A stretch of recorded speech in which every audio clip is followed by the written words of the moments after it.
Hi there, got a great fun topic today. It's all about blackmail and Ashley Madison.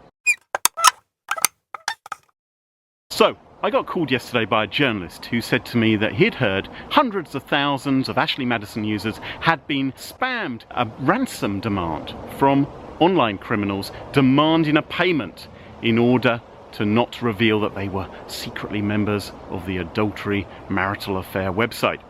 And he wanted to know, how big an issue is this? How many people are likely to respond? How does blackmail actually work? Well, blackmail works by somebody having a secret which you don't want anybody else in the world to know. And they say, if you pay us some money, we'll let you keep the secret, right? We won't ever reveal the secret. Doesn't really work in Ashley Madison's case because the database has already been leaked. It's out there on the web for you to download if you want to. Even if the hackers wanted to withdraw the database and mean it wasn't available to anyone else anymore, they wouldn't be able to do it. In fact, there are even websites out there, rather dodgy websites in my opinion, don't really like them, where you can enter anyone's email address and find out if they were part of the Ashley Madison hack.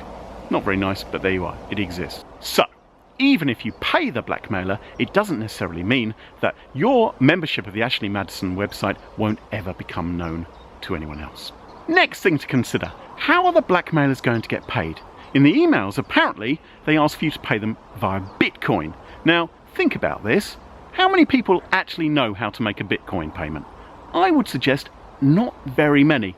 In fact, as a proportion of the general public, it's going to be an absolutely tiny percentage of people. Many people still struggle to send something via PayPal. So what's the chances that they'll be able to use a cryptocurrency instead? So what does this mean for the hackers? Well, it's not really very good news for them, is it?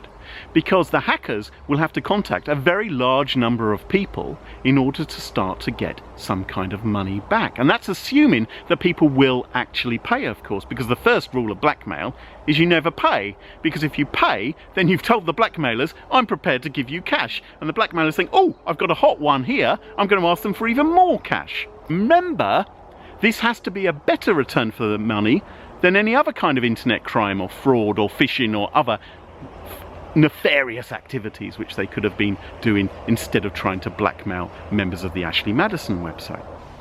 Think of it for a moment from the blackmailer's point of view. If you refuse to pay them, what are they saying they're going to do? Well, apparently they're going to look at your Facebook friends, work out what your relationships are, they'll be able to map your social graph, and then they'll be able to contact people who you know in an attempt to embarrass you. My question's this: why bother? Why would the blackmailers bother to do that? They're not going to make any money out of doing that. I could understand if they've got a personal vendetta against you. Maybe then if you're being specifically targeted.